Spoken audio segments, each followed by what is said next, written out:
Hey everyone, welcome back to another episode of the Thunderstock Show. I'm your host, Ross Stockdale, here to bring some valuable brainstorms to enhance your life, liberty, and pursuit of property. Today's guest is Croft Edwards. Croft is a master certified coach. He's a leadership expert and the genesis behind Leadership Flow, which is the study of how to help individuals and organizations be at their best. He is also a published author. Croft, thanks for coming on the show. Great to be here, Ross. Looking forward to our conversation. So, Croft, I've talked to several authors recently, and everyone has a different story about how they got to publishing their story.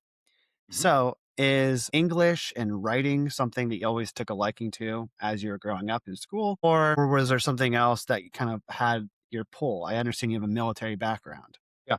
So the writing actually comes from the military. When I was it was called the Infantry Officer Advanced course at Fort Benning, Georgia. And as part of that, we had some papers to write, and it was for the military history phase of the course. One of my instructors was a man named Charles White, who's also a professor at the American Military University. Because of that, fast forward, I ended up getting a master's of Civil War history. And I did the math one day, and over the course of the 2 years I was in the program, I wrote over 900 pages of stuff. And so I think my wife and those who knew me would have said, yeah, he doesn't have a bright future as a writer. But because of that, I had some level of competence as a writer. I have to What's that? laugh. Why would they say that based off of your interest in Civil War? Was that Well, the writing piece. So my wife went to Catholic high school, and she was quite the grammarian. And when I wrote my first book, we actually kind of had to come to an agreement that she wasn't going to edit the paper okay? because she would come in and go, "Well, that's incorrect," and I'm like, "Yeah, but that's Mm, not what I would say." So anyway, so we ended up we have a very happy medium. I don't let her edit my papers, but so that process, what ended up happening with how I wrote my first book was I had a big client, which was an oil refinery. This was 2016. This was June of 2016. We were planning out 2017. Had a great conversation. The following Monday, got a phone call from my contact. He said, "Hey, corporate just wiped out every consultant for the next 6 months. So not only is the rest of this year not going to happen, but part of next year, and we'll see." I went, okay. And so my calendar went from very busy to literally completely open. And so my wife offhandedly said, "Well, you could write a book." And we live on a farm. And so we had just purchased a farm. And so I had this whole month of August 2016 off. And I said, you know what?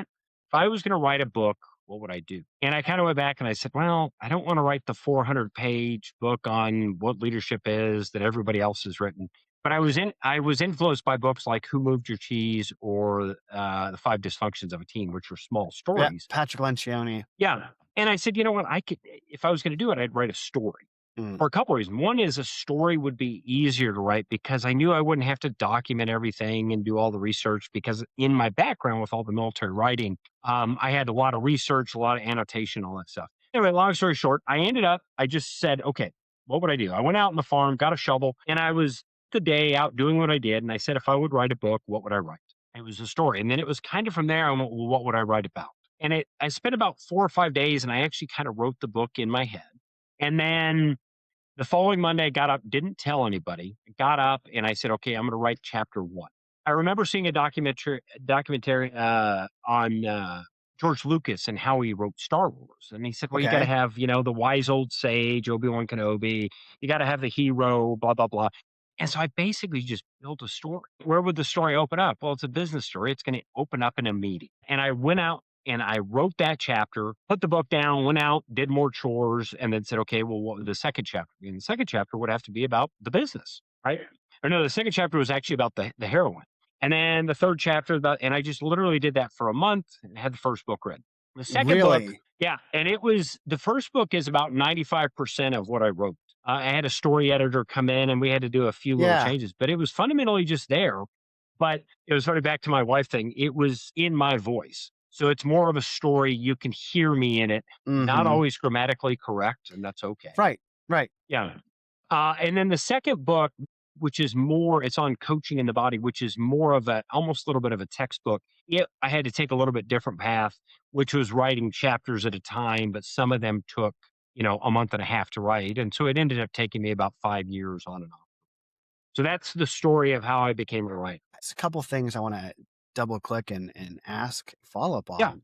One, so you had a passion and schooling around Civil War history. Hmm. I think that for someone that's, at my stage of fatherhood, it's very common for people like me to adopt one of four dad hobbies, whether that's smoking meat, lawn work, getting into history, Hmm. or maybe the other one's podcasting or pickleball or something like that. Yes. So I'm into I love, studying history. I actually had an uncle who was a Civil War reenactor where I Okay. live close to Gettysburg. Hmm. So heavily geographically relevant to Civil War. Two questions about it. One, you currently live in New Mexico, which is Hmm. pretty far removed from my understanding of the Civil War, although there are some pretty cool cowboy stories how the West was won out there.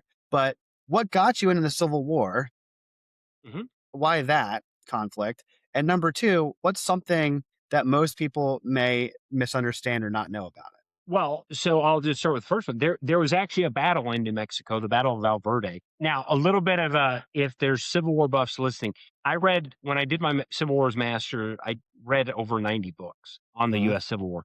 I have not picked up a book on the Civil War since then. So my data is could be well off. But the Battle of Valverde was actually just up a little bit past Santa Fe. And it was Okay. I mean, it wasn't a decisive battle, but it was kind of I think if I remember correctly, it was kind of the Gettysburg of the West. Oh, It was a wow. decisive battle, but it was a relatively small battle in the West. So that's how I got into it. But how I actually got into history. If you go back to when I was 10 years old, my mom worked for a US senator. So one day when I was a kid, we ended up in an event at Fort Bliss, Texas, where the guest of Okay. honor was World War II General Omar Bradley. And here I was, this 10-year-old kid, and they literally wheeled him in a wheelchair because he was in failing health then. But I remember when he came out, there was a reverential clap for him that nobody else got. And even as a 10-year-old kid, I said, I don't know what that is. I want to find that out. So because of that, I had my mom take me to the library. I checked out his autobiography called The Soldier's Story and read it cover to cover as a 10-year-old. And I didn't realize it at the time, but it piqued in me a fundamental question that I've been studying ever since, which is why was he or any leader for that matter successful? And that's evolved into what is this thing called leadership and more specifically how to do that. But anyway, that started me on a path, ended up spending 5 years active duty in the army. As I was getting out of the army, that question was still there. And I said, I really, really want to do something around leadership. There wasn't really a master's of leadership. And I had the GI Bill getting out of the army. And so back to Charles Dr. White, he was teaching at the American Military University. They had this Masters of Civil War History, which was online because it was designed for military officers, and it just kind of fit because like this is perfect. I could study something I love, which is military, which is history, but I also could do it from a leadership perspective.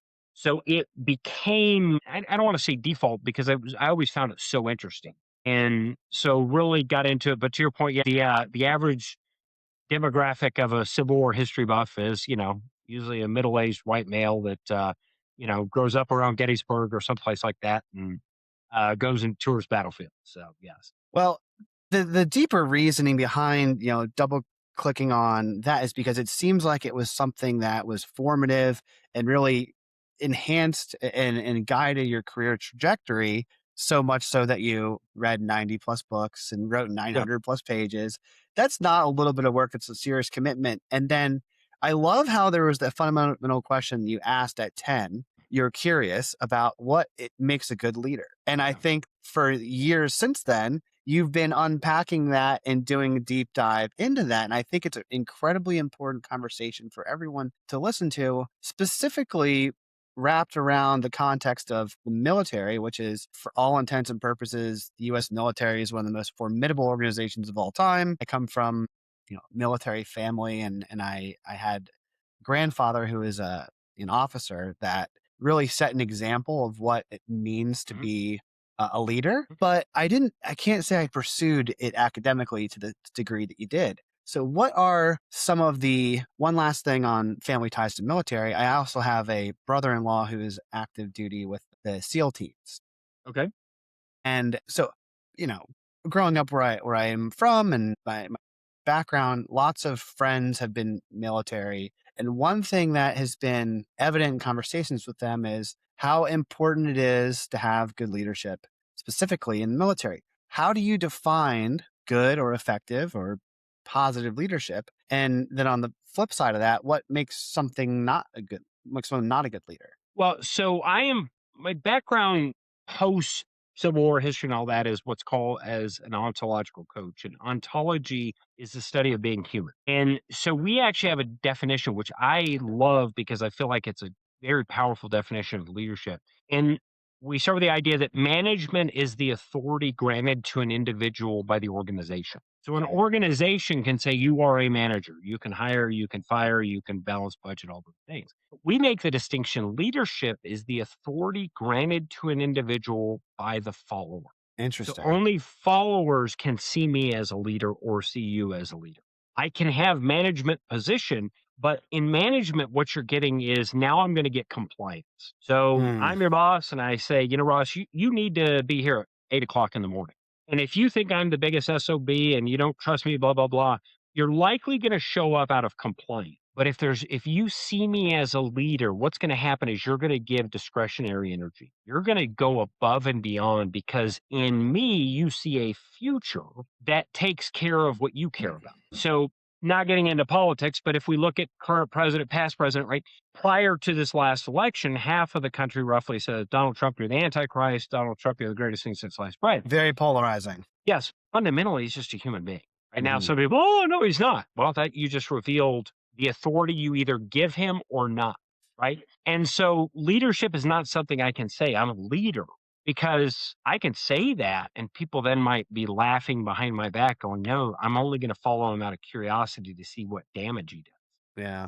Right. So it is in the follower that they say, this is somebody I will trust with my future. Can you give me some historical examples of archetypal or paradigm setting leaders throughout history, whether that be militarily, business, politics, whatever? Just so I can I want to get a sense of what the good looks like and Well, relate to. and good is relative, right? Because it's all based on the observer I am. Mhm.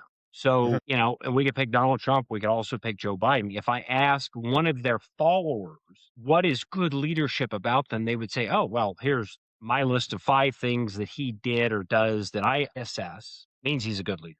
But I could find the person next to them and go, well, what do they do good? And they go, nothing. Right. So it So, is really in the perceiver. yeah. It's in the eye of the beholder in that instance. Yeah.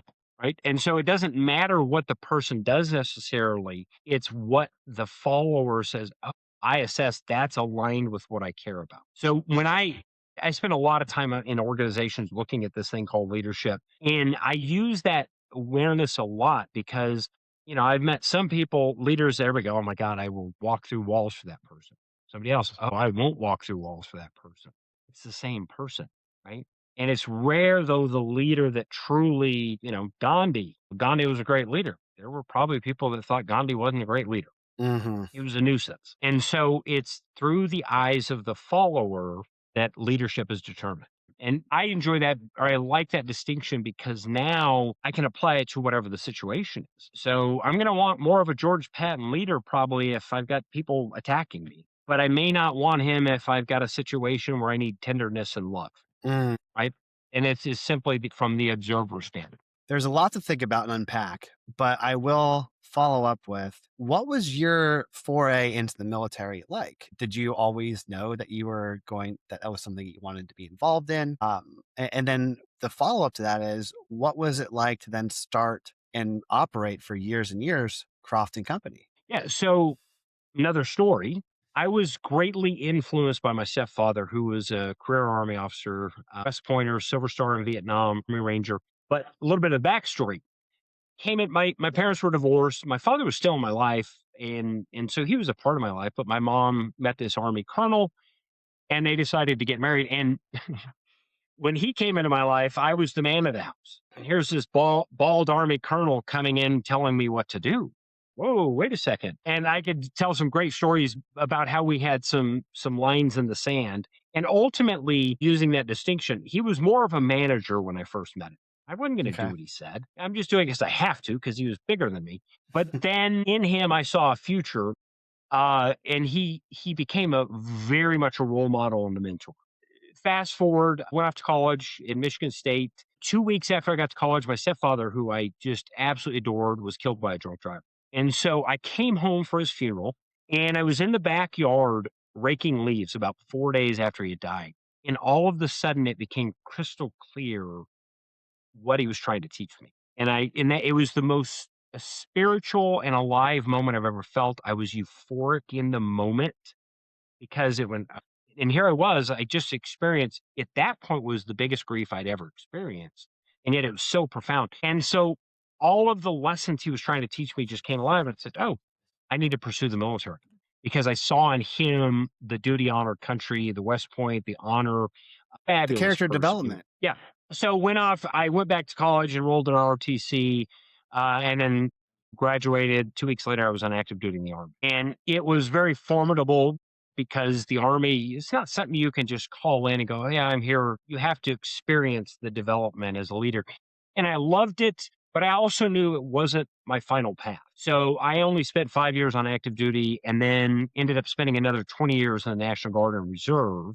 But that's when as I started to look at getting out, I said, I love this, but this isn't the path I want to be on. This isn't I don't want to spend, I'd moved 5 times in 5 years. I had no personal life. I was looking at spending another 10 years. I was actually in the process of going down the path of special forces. This is where I'm going to go. And then I said, yeah, but this isn't what I want. Yeah. And then got out and said, what do I want to do? And then that question of what is this thing called leadership was still there.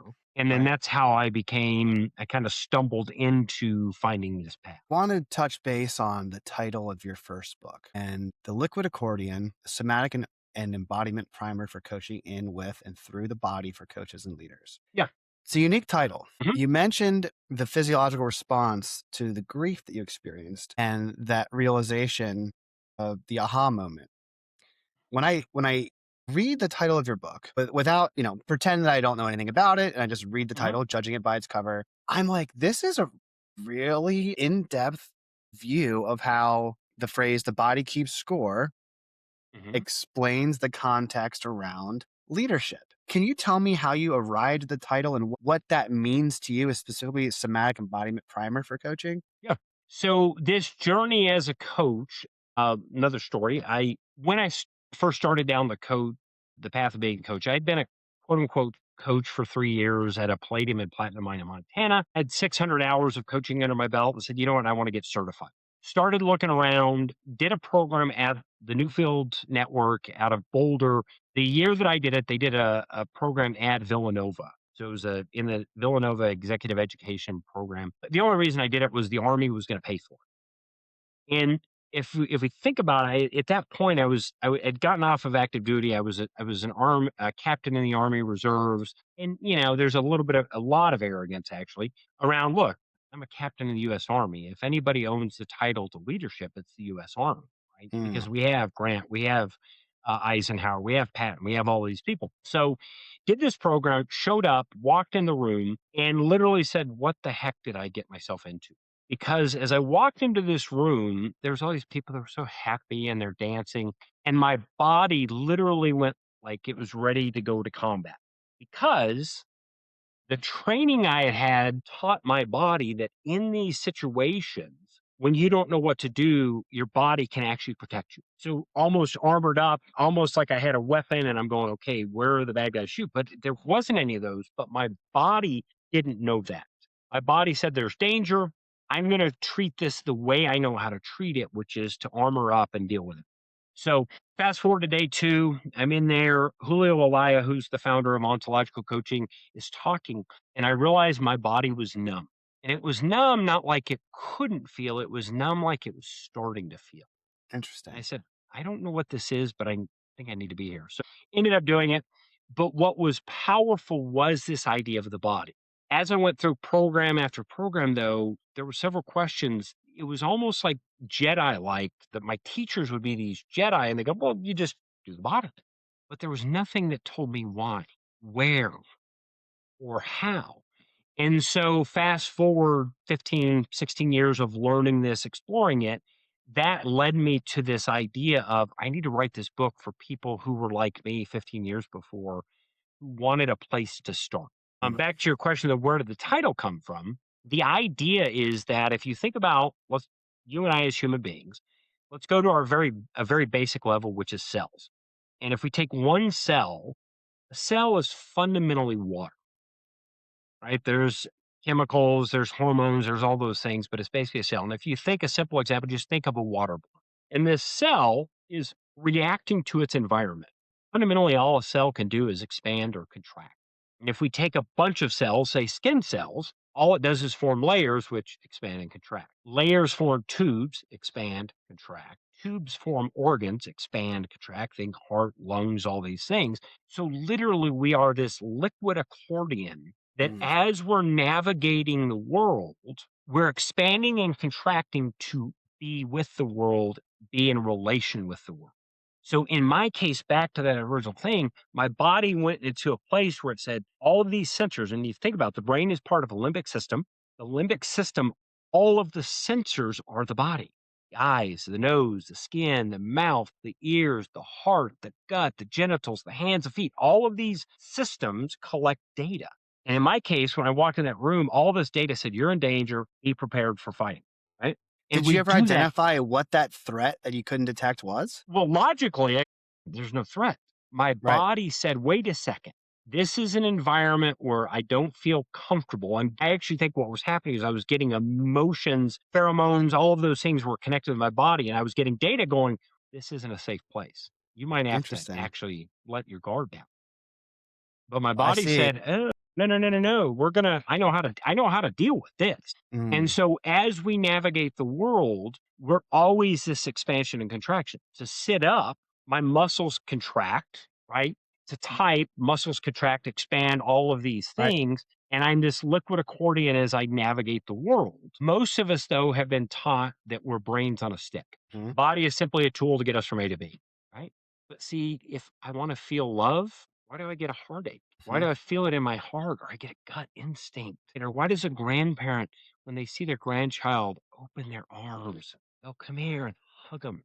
But imagine if that same grandparent stood like a linebacker in a football game ready to just pounce. Kid would go, I'm in danger, right? Right. Got to get away. So all of that, anyway, so we're off in the weeds here, but all of this is we are a liquid accordion and how our liquid accordion navigates the world determines what we see, experience, relate with, all of those things. I'm thinking to a time where I had a recent conversation Mhm, with my brother-in-law who spent I don't know how many active duty deployments with mhm, special forces, and he had said something to the effect that it's more stressful to be at home mhm, not working than it is to be deployed. And I just think that the title of your book and the experience you had of where there was threat detection of fight or flight without a stimulus that would require fight. Maybe it's because of the whatever would be embedded in someone's identity or their experience and their body not knowing how to respond to this yeah, stimuli, a default. And I also think of, my experience growing up with my grandfather who, like you, several years active duty, then reserves and whatnot. The way I've seen him, he's still with us, still very cognitive, like cognitively there at 95. But the way I've seen him navigate like, when things go awry, whether there's a death in the family or he's the first to jump in and help. He's the most on the spot, like rises to whatever threat or yeah, danger, and it almost seems like it doesn't affect him, but I know that it has to. So the reason I yeah. share these stories of experience with family members in the military is what did you have to unlearn in order to become the coach that you are today? Well, great example. Yeah. So if we go to Navy SEALs, any kind of military training, what are we taught is when there are uncomfortable situations, we control our body to control our mind. We control our mind to control our body, right? That martial thing.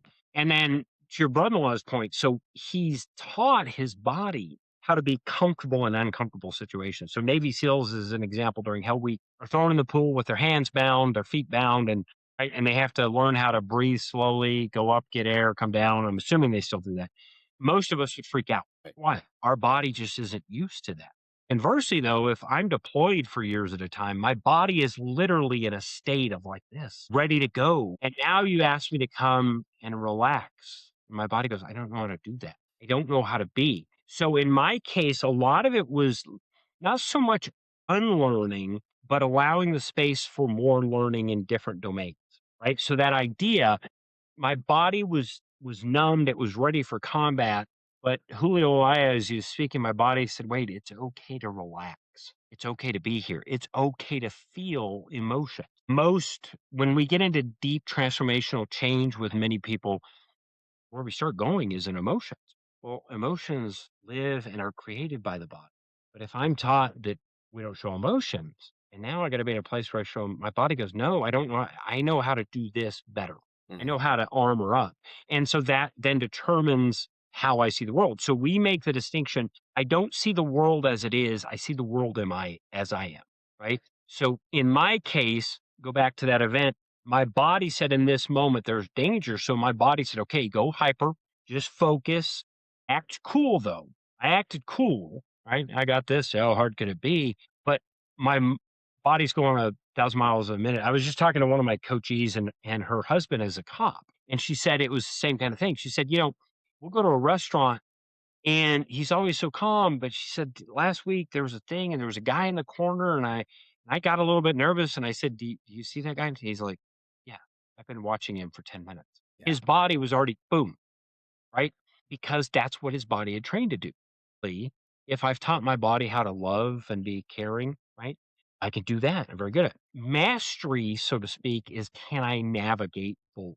Mm. Right? So it's what I learned was I still can armor up, and how do I be in a place where there's emotions? You have a diversified skill set. It's not just every problem is a hammer, let's smash Yeah, it. It's, sometimes you need to be a medic, sometimes you need to yeah, be a chaplain, it depends yeah. on the situation at hand. And if I cannot do it somatically in my body, I cannot do it. Mm. Right? So many times people will say, "Well, how do I get good at dealing with emotions?" You have to be in the emotion. You have to feel it. You have to feel it. You can't just, give me the class so I can. No, that's numbing to emotions, right?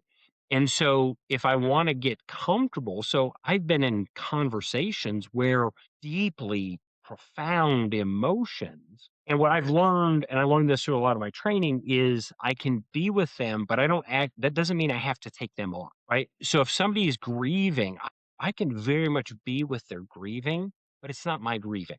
So I don't grieve with them. Rather, I allow a space for my body to hold the container for them to grieve, and I'm comfortable with it, but I don't get overwhelmed by their grief. Yeah, I think that is a skill when I look at people that are in the clergy or the church Mhm. or maybe social workers, someone that's a public servant. I have a few friends that have gone down that path and they're amazing at that. But I find that it's more rare in the corporate world Mhm. where managers or leaders have a different default where it's to fix or to adjust or to change Yeah, versus to, just you be. know, just be. Yeah. But real quick though, you can see people though that get overcome by all of the grief they're dealing with. So you get right. It's first responders that what happens is they don't process the grief. They go through all this trauma. They don't deal with it. Or somebody gets too involved with their clients as a social worker, and they start Mm, taking on the emotion. And so it's learning how to keep Julio Valaya talks about listening with your whole heart and then turn your heart 1 inch to the side, right? So it's like I'm listening completely, but I'm not taking on those emotions. So I have days where I'll have very, very emotional coaching clients, but I don't get drained by them mm. because I'm aware that's theirs. I want to support that. I want to hold that, but I don't need to take it on. So you've you've coached for 1,000+ hours for Mhm. you've been a master certified coach for over 14 years. What is something that you maybe when you started, you had a preconception, an idea of what that journey would be like? And now that you've had the experience you have, you realize that it may not have been as you originally thought. What is something that only could be gained from experience? So many people go into coaching because they have this idea, I want to help somebody, right? And so the analogy I use is I come upon you and you're in quicksand, right? And right by the quicksand, there's a big log and there's a rope. And many people go, oh, Ross is in quicksand. I'm going to throw him the rope and help him out of that. Coaching is sitting on the log and saying, Ross, you're in quicksand. What do you want to do? I'm not going to go anywhere. I'm going to be there. I'm going to help you. But what I'm going to be with you. But what I'm not going to do is throw you the rope. You've got to figure it out. But what the analogy also continues, quicksand's only about 3 feet deep, but you're on your back flailing around feeling like it's, oh gosh, if you actually just put your feet down and stand up, you can get out of the quicksand. But that it requires you doing it. So I see this a lot, especially I do a lot of mentor coaching. Newer coaches want to solve, I just want to help somebody. The challenge with that is the moment I say I want to help you, I'm bringing my story in. Simple example, let's say you're thinking about quitting your job or staying. And I go, "Oh, you can't quit your job. That's a good paycheck." I mean, your story. So now I'm trying to help you to keep your job. Well, you got to go talk to your boss, but maybe what you actually need is to quit your job. So in coaching, it's not about me giving you the answer, it's me helping you find alignment with what you care about. Mm. And so I have coachees that, you know what, we're in quicksand again. That's fine. What do you want to do about it? Because that But I'm not gonna answer, throw you the rope. right? Because that keeps in mind that they know more context around the situation than you do, and you don't pretend to have some sort of, snake oil or secret that they don't have. You just make it clear to them. It sounds like your job is very oftentimes helping people to reconnect with themselves in the midst of whatever situation it is, to some degree, right? It's like, how do we Yeah, get your brain, your body to communicate as it should? yeah. So here's the analogy I use. So I have a Rubik's Cube. Sure. So if you didn't know a Rubik's Cube, what it was, and I said, "Ross, what do you see here? What do you see?" 9 white squares. Yeah, right? Because from the observer you are, you see 9 white squares. So let's say the analogy is your boss is a jerk. So you go, Croft, let me tell you, I see why my boss is a jerk. Here's the 9 reasons he's a jerk. And now if I go, oh yeah, he's a jerk. Yeah, that's right. We're seeing the same thing. But my job is to help you go, oh, well, of course that's what you see because that's the observer you are. But the thing is actually neutral. So instead of changing the thing, what if we shift your observer? In ontological coaching, we do it in fundamentally 3 domains. Linguistically, what's your story? Mm. Oh, my boss is a jerk. Emotional, with moods and emotions being a predisposition to action. What mood or emotion are you in? And then somatically, how is all of this living in your body? And what if you shift? And so we help you shift your observer. The thing hasn't changed, but now you're looking at the thing differently.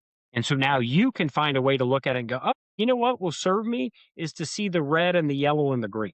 That actually will serve me because what I care about is X. So maybe I care about my family. I don't want to quit my job because this is actually a great job. And what I'm realizing is I need to grow up as an employee because I've got a story that I've had as a kid that everybody's out to get. And so in coaching, we can help somebody realize that. But it's not my job to say whether that's right or wrong. It's to help the coachee determine. Well, I love the term ontology. As someone that has their bachelor's, my study was in philosophy. Love etymology, so the study of words and the meaning of, Yeah. of language. But one thing that I hear as a theme is it's very much that you are in of the line of ontology and not deontology. So is we're looking at as things are, the nature of things in reality, not any moral implication or as they should be, or passing some sort of judgment from a prescriptive standpoint. It's more of a descriptive standpoint. And for those of you that are like, what the heck are you talking about, Ross? What I'm trying to say is before you can make a value judgment and say do X or do Y, you have to make a value assessment and say, this is the situation. Yes. Yeah. Yeah. And so what I love about coaching is I don't care whether you quit your job or not. I only care that you find what you care about. Right. And maybe what you care about is quitting your job and starting that entrepreneurial thing you always want to do. Or maybe what you care about is you've got a wife and a daughter and you go, you know what? This is one of those where, right, I need to learn how to be in this because I have a history of when it gets tough with my boss, I always blame my boss. Right. Mm. So it goes back. You've obviously probably read Man's Search for Meaning by Viktor Frankl, right? Of course. right? Basically, I can't control the external. I can only control how I want to be with the external, right? And I use this example, and I'm not getting into politics, but the political world. Oh my God, this person's X. Okay. How do you want to be with that? Do you want to let that person ruin your life and be miserable? Or do you want to get on with your life and go take care of what you care about? I want to touch on politics, at least from my Yeah. perspective, because it's not, I want to be clear to anyone listening. When I try to evaluate or speak on politics, it's not to be a partisan of this team or that. It's to be like, how do we deal with it? Politics, as I define it, is like the study of power. Mhm. And if you listen to people like Croft, you'll understand that the more you obsess about blame shifting or giving the locus of control to the other, to, oh, Donald Trump is the Antichrist or the savior, or Yeah. everything is because of him, the less control you have over making a difference in your own life. So Absolutely. I was in a conference once, and Gary Vaynerchuk was a keynote speaker, and it was right around 2016 November when the election results came, and he was in Boston, Massachusetts at this conference, and he said to everyone listening, if your day is ruined because of the outcome of this election, go home. Like, why are you here to get better at your job? He's like, Yeah. that doesn't affect how you do your day to day. Tomorrow versus yesterday, you still have to show up and be a parent and a Yeah. coworker and a boss and a leader. And I thought that keynote was as important and accurate as it is today. Absolutely. And that's where so a lot of what I'm doing in coaching is helping people to see that they do have a story, right? So Donald Trump is the Antichrist. Okay, how do you want to be with that? But because to your point, right? I had a neighbor that when he was elected the first time, literally didn't leave her house for 3 months. And I tell people when Donald Trump was elected, I got up, put my pants on, and went to work. And when Joe Biden was elected, I got up, put on my pants, and went to work. Right? Because I don't. Yeah, I have opinions, I have Yeah. desires, yeah, but I can do more by just focusing on how do I want to be with something as opposed to letting it determine my happiness. Well, and I want to go back to one of your key themes, which is this pursuit of mastery and understanding of it. And I love how you describe mastery as being able to um, fluidly adapt to both polarities of contraction and expansion. And I think the opposite of mastery a lot of times is like slavery or servitude. And Mhm. if you're taking this victim mindset where because X happened externally, therefore I must behave in Y manner, you're almost like a victim of circumstance, or it's the opposite of mastery. Now, Yeah. I haven't read 90 books on this. This is just kind of free flow. But how do you describe the antithesis of mastery? Well, it goes back to right. So that idea, and I do a lot of focus on the body. Right? Mhm. I could have go back to my original scenario where I walk into the room and my body tenses up. I could have stayed in that body, right? I actually, in that moment, thought about, I'm not doing this program. This is way too touchy feely. Whoa, Mm. I'm no. And I'm so thankful I didn't. And the only reason I fundamentally didn't was two. One was the Army was paying for it. So I'd have to explain that. But two, I just wanted to get my certification. I was like, I spent a year deployed in Korea. I'm pretty sure I could spend 3 long weekends at an executive education program. Right? My body's you can do this standing on your head, right? So I'm just so glad that I did. But the mastery is that place of how do I want to be with that and can I evolve? So yeah, it was just I don't know that it was even a conscious choice. I just kept doing it. But as I practiced, I became more and more adept at it, right? So what we practice, we become good at. Right. And so a lot of what I practice with my clients is I take a lot of pride. I have clients that are coal mines in Alabama, and I have literally coached underground miners at a coal mine at 3 o'clock in the morning, 2 miles underground. I've also coached deans of medical school. I coach Navy admirals. I coach here. I coach there. But where I take a lot of pride in that is I take a lot of pride that I show up fully for whoever the person is, regardless of what their story is. So I have people that I coach that I don't agree with politically. Doesn't Sure. matter. We're not talking politics. I'm here to help them be the best version of themselves. Hmm. And so now what I'm going to do, I am human and I'm not perfect, but I will, challenge them, right? Whether they think Donald Trump is the Antichrist or Joe Biden was, they're going to get the same coach, which is to your point, do you want this to let this person being president ruin your day? If you did, I can't help you because you're a victim now. You don't have control, right? So one of my favorite things to chat with people on is victimhood. Victimhood is so easy because it's not my fault. But the problem with being a victim is to get past it, I have to take ownership that I'm here because of me, not because of Joe Biden, not because of Donald Trump. I'm here because of me. And so, in back to your original question, really where there's the opposite end of self mastery is when I've given up any authority I have to Mhm. have a say in my outcome, right? Man search for meaning. Frankel could not do, he could not control whether he was in Auschwitz.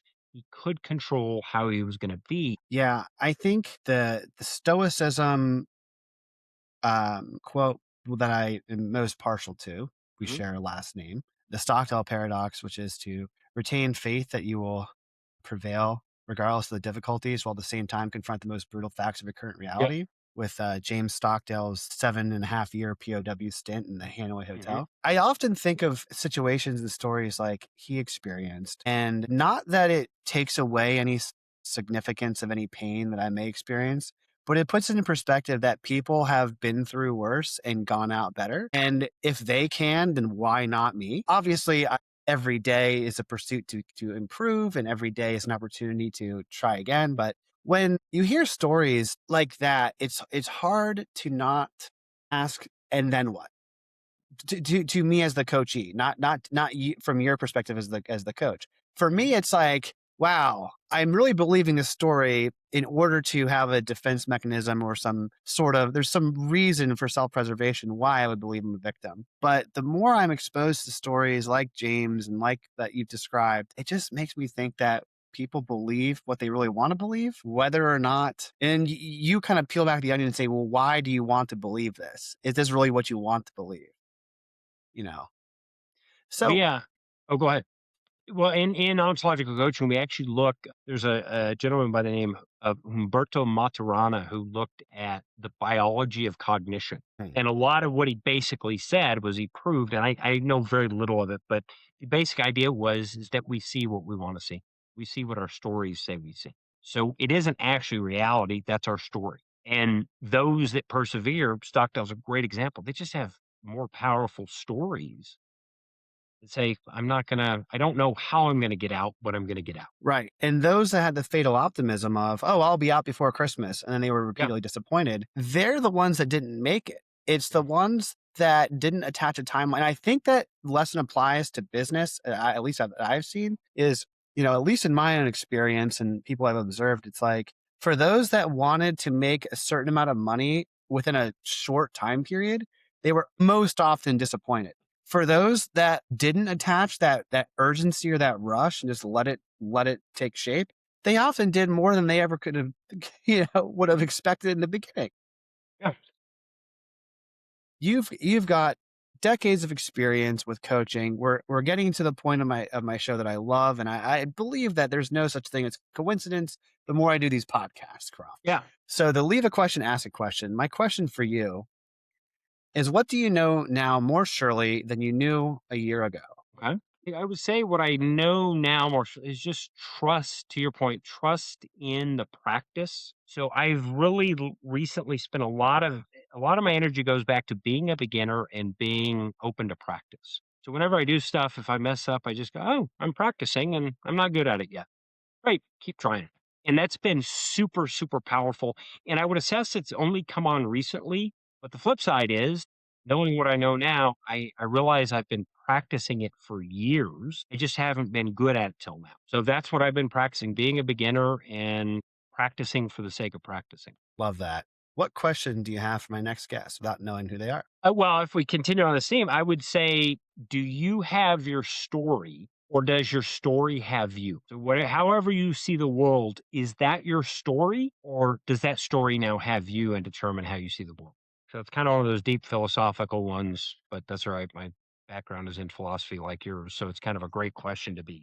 Yeah, I could definitely tell before having this conversation, Croft, that we would go into some deep waters, and I'm glad that we did. The philosopher that I studied underneath in college the most was relational block world was the theory, and it was that all things exist within the context within one another. So like, we wouldn't be here without our parents wouldn't be here without there. If we didn't have the right amount of water in our body, we wouldn't exist. If it was too hot, too cold. So all things are under the conditions within context. And the conversation that we've had today, that reaffirms that, we don't exist in a bubble and reality is much, much bigger. So to zoom out, for those of you listening, just take some time to breathe, get in touch with your body and take a look at how are you feeling right now. That's the one thing I'd ask for those of you listening. And for you, the last question, not super deep. Where can people find out more, find your book, get in touch, learn more? Also, yeah, the title of the webpage for the book is liquidaccordion.com. You can find out more about me and my company at croftandcompany.com. I'm on LinkedIn. I've got one of those cool names, depending on your observer. There's no more Croft Edwards that I can find on LinkedIn. So if you type Croft Edwards on LinkedIn or X, you'll find me. Those are the only two social media sites I'm on, but fairly easy to find. There's not a lot of Croft Edwards, so just look for Croft. Thank you so much for joining me today, Croft. And as always, thank you everyone for listening. That's it for today's Thunderstock show.